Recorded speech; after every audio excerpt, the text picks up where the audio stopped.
지금 우리는 사순절 순례의 길을 걷고 있습니다. 사순절은 부활절 전 40일간의 기간입니다. 주일은 포함되지 않습니다. 그래서 항상 수요일에 시작이 되죠. 그렇게 시작되는 수요일을 우리는 제의 수요일이라고 부릅니다. 처음 그리스도인들에게 1년 중 가장 중요한 날을 말하라면 뭐라고 대답했을까요? 365일 중에 가장 중요한 하루, 부활절입니다. 지금 우리에게도 마찬가지이죠. 초대교회 성도들은 부활의 백성이라고 하는 자기 정체성이 분명했습니다. 바울의 선포는 이 사실을 잘 보여줍니다.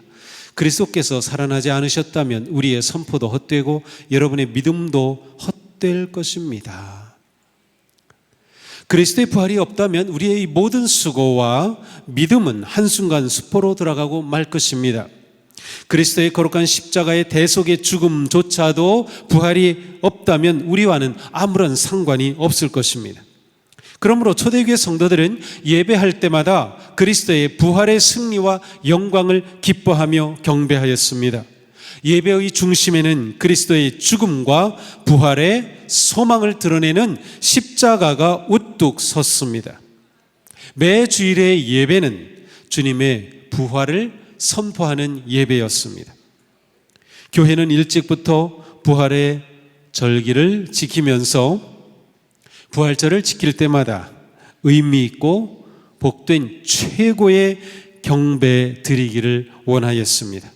그래서 그들은 부활절 전에 일정 기간 준비하였습니다. 처음에는 예수님이 무덤에 머무신 시간을 상징하는 40시간을 준비 시간으로 지키기도 했고 일주일을 준비 기간으로 지키기도 했습니다. 시간이 흐르면서 한 달 30일을 준비 기간으로 지키기도 했습니다. 그리고 4세기에 이르러서는 40일간을 부활절 준비 기간으로 지키기 시작했습니다. 처음에는 지역에 따라서 기간이 각각 달랐지만 4세기가 지나면서 40일을 지키는 은혜로운 전통이 세워졌습니다. 이 기간은 예수 그리스도의 천국 복음과 부활의 생명을 온전히 누리고 살아갈 진정한 그리스도의 제자로 훈련받는 은혜의 기간입니다. 오늘 마가복음의 말씀은 예수께서 역사의 무대에 등장하시는 중요한 두 장면을 보여줍니다. 한 장면은 예수님이 요단강에서 세례를 받으신 장면, 또 하나는 그 후에 광야에 가셔서 40일간 시험 받으시는 장면입니다. 예수님은 세례를 받으시고 시험을 통과하심으로 천국 복음 사역의 준비를 마치시고 마침내 갈릴리에 오셔서 입을 열어 선포하셨습니다. 때가 찼고 하나님의 나라가 가까이 왔으니 회개하고 복음을 믿어라. 이것이 예수님의 첫 번 설교이고 공생의 사역의 시작이었습니다. 교회는 전통적으로 예수님의 공생의 시작을 알리는 오늘의 말씀을 사순절 첫 주일에 읽었습니다. 실제로 오늘 본문에는 사순절의 중요한 주제들이 담겨 있습니다. 40일의 기간, 세례, 광야와 시험, 회개와 하나님 나라의 복음이 그것입니다. 예수님의 첫 외침은 회개하고 복음을 믿어라 였습니다. 예수님의 천국 복음의 선포는 회개의 외침으로 시작됐습니다. 세례의 요한은 회개의 선포로 메시아 그리스도의 오심을 준비하였습니다. 사순절의 가장 중요한 주제의 하나는 회개입니다. 복음의 삶은 회개로부터 시작됩니다. 하나님의 나라는 회개로부터 시작됩니다. 회개는 단순한 통회함이나 후회함이 아닙니다.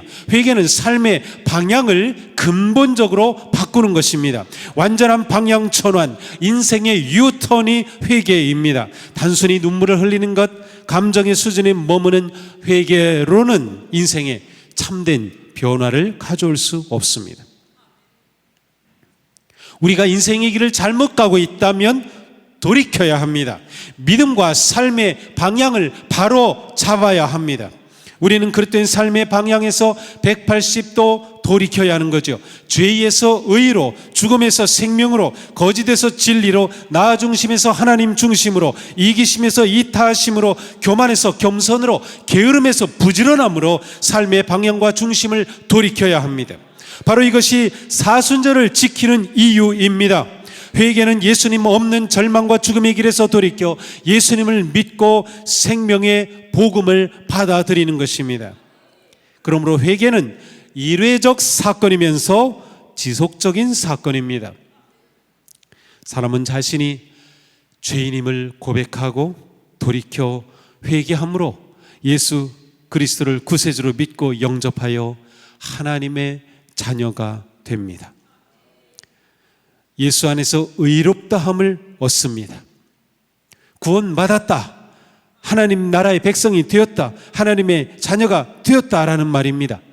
바로 일회적인 회심 사건입니다. 회개의 일회성입니다. 그러나 그것은 완성이 아니라 시작입니다. 회개한 사람은 끊임없는 회개로 의로운 삶을 완성해 가야 합니다. 따라서 믿음의 삶은 성화의 삶이 되는 거죠. 회개는 출발이며 동시에 성화의 삶을 향한 지속적인 결단입니다. 이것이 사순절의 초점입니다. 그러니 우리 모두 사순절을 통하여 예수님의 십자가로 돌이키며 진정한 회개로 하나님과 이웃을 향한 사랑을 회복하게 되기를 축복합니다. 삶의 전환인 회개는 반드시 구체적인 행동으로 나타납니다. 회개는 행동이 있어야만 하는 것. 구체적인 삶의 실천이 없다면 그것은 온전한 회개가 아닙니다. 회개는 단순한 마음의 느낌이나 생각이 아니라 삶 전체의 방향을 돌이켜 그리스도의 십자가와 부활을 향해 한 걸음 한 걸음 내딛는 것입니다. 우리는 회개에 합당한 열매를 맺어야 합니다. 사순절의 시작인 제의 수요일에 우리는 이마에 제를 발랐습니다. 그것은 참회의 의미를 나타내는 겁니다. 제는 회개와 통회의 상징이죠. 그렇게 우리는 회개의 삶으로 결단하며 우리 자신의 영적 정체성을 되찾고 십자가의 길에 헌신하는 사순절을 시작한 것이에요. 많은 그리스도인은 이런 회개의 구체적인 실행을 위해 사순절 기간 동안 금식도 하였습니다. 금식은 자신의 생명이 하나님께로부터 왔음을 인정하며 자신을 낮추고 주님만을 갈망하는 경건한 삶의 실천입니다. 금식은 포기하는 것입니다. 우리의 삶에서 금식할 것은 비단 음식만이 아닙니다. 쾌락과 욕망을 좇는 모든 것을 포함합니다. 예수님은 산상수훈에서 3대 경건의 삶을 말씀하시면서 구제와 기도와 금식을 가르쳐 주셨습니다. 구제와 기도와 금식은 사순절의 핵심적인 경건의 실천입니다.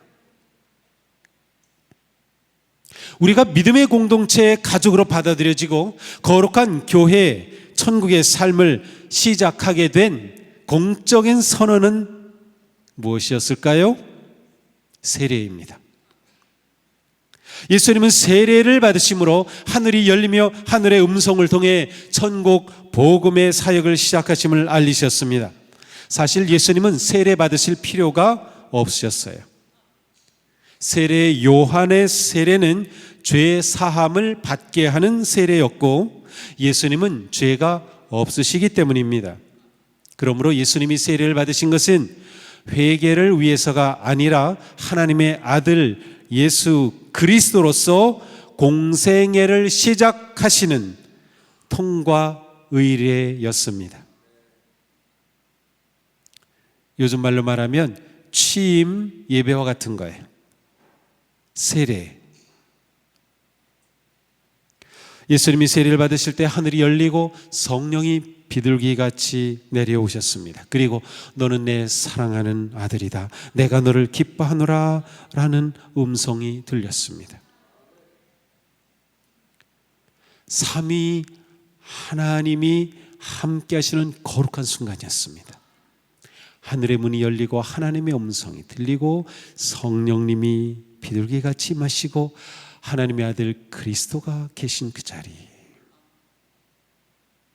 죄 없으신 예수님은 세례 받으실 필요도 없으셨고 처음부터 하나님의 아들이셨기 때문에 굳이 하늘의 음성도 필요 없었습니다. 그러나 예수님은 세례를 받으시고 하늘에서 음성이 들림으로 하나님의 언약이 성취되었음을 나타내며 예수님의 복음 사역의 시작을 선포한 것이에요.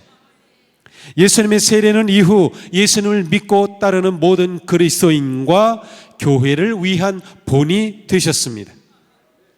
세례는 교회가 하나님의 이름으로 베푸는 인문의례입니다. 인문의례, 좀 별로 못 들어봤던 그러한 표현이죠. 천국 백성으로 새로운 삶을 시작한다는 것이에요. 입문한 것입니다. 하나님의 자녀의 삶으로 입문한 것이에요. 예수님의 제자의 삶으로 입문한 것이에요. 죄의 죽음과 권세를 이기고 영원한 생명의 부활의 백성으로 입문한 것입니다. 그것을 나타내는 예식이 바로 세례 예식이에요. 교회가 왜 세례를 베풉니까? 첫째, 예수님이 세례를 받으셨기 때문에 우리를 위한 본이 되신 겁니다. 두 번째, 세례를 행하라고 명령하셨기 때문에. 또 하나를 추가한다면 세례를 통하여 그것이 입문의 예식이기 때문에 교회는 누가 가족인가를 경계를 정할 수 있기 때문에. 그래서 우리는 세례를 베푸는 겁니다. 세례의식 자체가 구원을 보증하는 것은 아닙니다.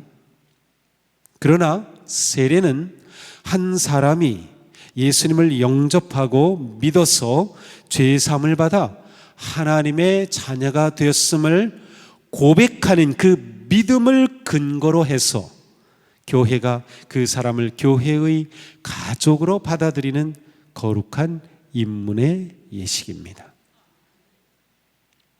성도는 회개함으로 예수님을 영접하고 예수 그리스도를 통하여 새로운 언약을 맺은 천국 백성으로 거듭납니다. 세례를 통해 신자들은 이전의 삶은 죽고 새로운 삶을 시작하며 예수님의 제자로 살아갈 것을 자신과 교회의 공동체 공적으로 고백하는 겁니다. 이렇게 세례받은 성도는 교회의 한 가족이 되어 성령의 인도하심을 받아 주님이 걸어가신 십자가와 사랑의 길을 따라갑니다. 초기 그리스도인들은 사순절을 세례를 위한 훈련과 경건한 삶의 실천 기간으로 삼았습니다. 그래서 사순절이 될 때 세례 후보자들을 모아 교육하고 훈련하고 성도의 삶인 섬김과 이웃사랑의 삶을 가르치고 실천하게 했습니다. 이렇게 신자는 세례를 통하여 교회의 지체가 된 거예요. 입문한 것입니다. 그리스도의 제자의 삶을 결단한 것이죠. 그러므로 세례는 개인적인 사건이며 동시에 공동체적인 교회의 사건입니다. 그러기에 교회의 모든 성도는 사순절 기간에 세례 후보자들과 함께 금식을 하였습니다. 예수님의 순환을 내면화하며 진정한 성도로 거듭나는 기간으로 사순절을 지킨 것이죠. 우리는 누구입니까? 세례받은 성도입니다. 사순절에 우리 모두 세례자로서의 자신의 정체성을 되찾고 하나님의 거룩한 언약의 백성으로 살아가는 순리의 길을 걸어가는 것입니다. 자신이 누구인지 깊이 생각해 보십시오. 하나님의 자녀로서 회복해야 될 것이 무엇이며 돌이켜야 할 것은 무엇이며 행해야 할 것은 무엇인지 생각해 보십시오. 사랑이 회복되고 예배가 회복되고 섬김이 회복되고 감사가 회복되고 순종이 회복되고 온갖 선한 일이 회복되는 은혜의 사순절이 되기를 축복합니다. 자, 예수님은 세례를 받으신 후에 광야로 가십니다. 그런데 성령님이 광야로 몰아가셨어요. 마태복음이나 누가복음 달라요. 마가복음에서는 성령님이 강력한 힘으로 끌고 몰아갔다 이라는 의미예요. 이렇게 광야로 가신 예수님은 40일 광야에 머무시면서 사탄에게 시험을 받으셨습니다. 마가복음에는 예수님이 받으신 세 가지 시험의 내용은 나오지 않습니다. 광야로 가셔서 시험을 받으시고 들짐승과 함께 계셨다라고 되어 있어요. 광야는 척박한 땅입니다. 들짐승이 우글거리는 곳입니다. 생명이 위협받는 곳입니다. 예수님은 세례를 받으신 후 곧장 복음 사역을 시작하지 않으셨어요. 예수님은 광야로 들어가셨습니다. 광야의 시험 과정을 피하지 않으시고 성령이 이끄시는 대로 광야로 들어가셨어요. 예수님은 공생의 사역 중에도 종종 한적한 곳으로 가셨다, 산으로 가셨다, 광야로 가셨다 이런 표현들이 나옵니다. 광야는 예수님 사역의 비밀 장소입니다. 너무나도 중요합니다. 광야는 예수님 사역의 아주 중요한 곳이었어요. 하지만 예수님의 제자인 우리는 광야를 피하려고 합니다. 광야는 인기 없는 곳이지요. 꺼리는 곳입니다. 편안함과 자기만족 그리고 영광과 화려함을 추구하는 세상에 사는 우리에게 광야는 점점 잊히고 잃어버린 곳이 되어가고 있습니다. 하지만 광야로 가신 예수님은 우리에게 매우 중요한 것을 가르쳐 주십니다. 세례받은 성도는 광야를 잃어버려서는 안 된다는 것이에요. 사순절은 우리를 광야의 학교로 초대합니다. 사순절은 우리가 광야로 한 걸음 들어가는 시간입니다. 홍해를 건넌 이스라엘 백성들은 불순종으로 곧장 가나안으로 들어갈 수 없었어요.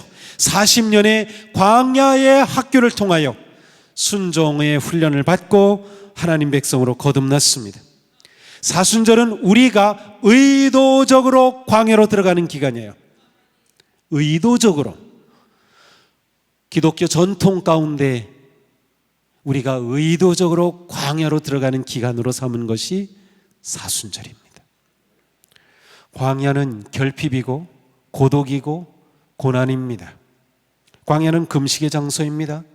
눈의 욕망과 이생의 영광과 육체의 자랑과 재물의 풍요가 의미 없는 곳입니다. 우리가 광야로 들어가면 광야는 우리의 영적 갈증과 인생의 무력함을 드러냅니다. 때로는 우리의 탐욕과 욕망도 드러납니다. 하지만 우리가 광야로 들어가 광야에 머물 때 광야는 우리를 하나님께로 인도합니다.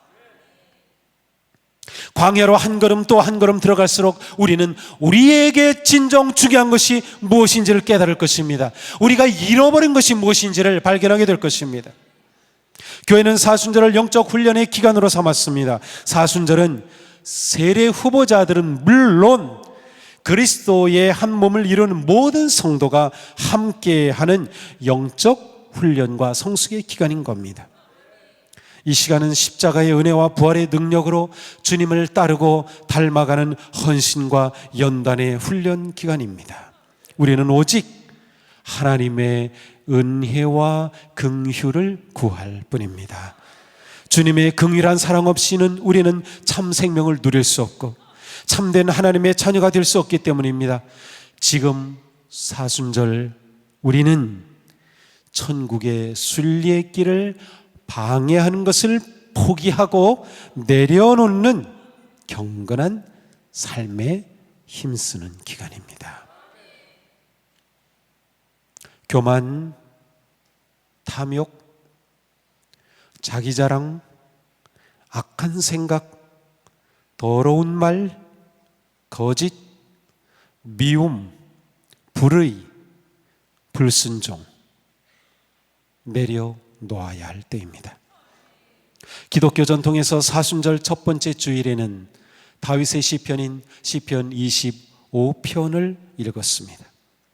다윗은 광야길에서 주님의 지도하심을 구하며 이렇게 기도했습니다. 주님, 내 영혼이 주님을 기다립니다. 나의 하나님, 내가 주님께 의지하였으니 내가 부끄러움을 당하지 않게 해주십시오. 주님, 주님의 길을 나에게 보여주시고 내가 마땅히 가야 할 그 길을 가르쳐 주십시오. 주님은 내 구원의 하나님이시니 주님의 진리로 나를 지도하시고 가르쳐 주십시오. 나는 온종일 주님만을 기다립니다. 주님, 먼 옛날부터 변함없이 베푸셨던 주님의 긍휼하신 과 한결같은 사랑을 기억하여 주십시오. 내가 지은 죄와 반역을 기억하지 마시고 주님의 자비로우심과 선하심으로 나를 기억하여 주십시오. 주님은 선하시고 올바르셔서 죄인들이 돌이키고 걸어야 할 올바른 길을 가르쳐 주시나이다.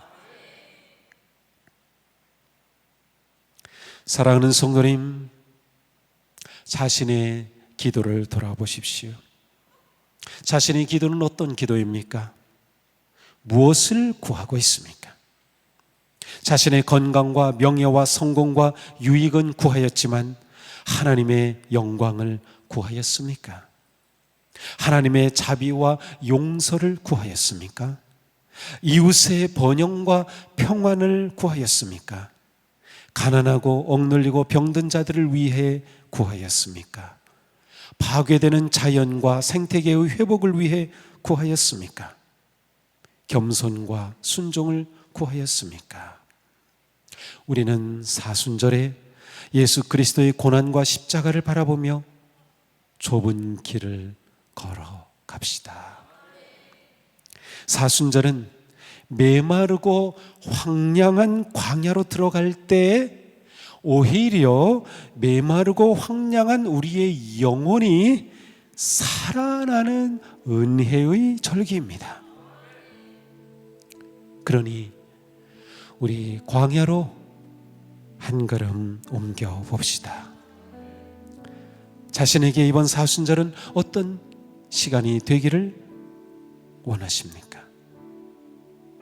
기도의 40일, 금식의 40일, 겸손의 40일, 묵상의 40일, 사랑의 40일, 섬김의 40일, 침묵의 40일, 절제의 40일, 예배의 40일. 자신에게 가장 절실하며 하나님께로 가까이 나아갈 그 길을 구하고 그리고 실천할 수 있기를 바랍니다. 이번 사순절을 통해 우리의 영적인 삶이 있어야 하고 되어야 할 제자리로 리셋되고 회복되기를 축복합니다. 자신의 참모습을 되찾고 믿음의 가치와 사명을 발견하기를 축복합니다. 혼란하고 메마른 삶에 하나님의 사랑과 평화와 은혜가 회복되는 복된 시간이 되기를 축복합니다. 주님과 함께 광야의 순례길을 믿음과 순종으로 걷는 복된 삶에 기쁨과 소망이 넘치기를 축복합니다. 비움과 내려놓음의 여정 끝에 하나님께서 채워주시는 은혜와 생명과 소망 가득한 부활의 영광을 맞이하는 복된 성도들이 되기를 주님의 이름으로 축복합니다.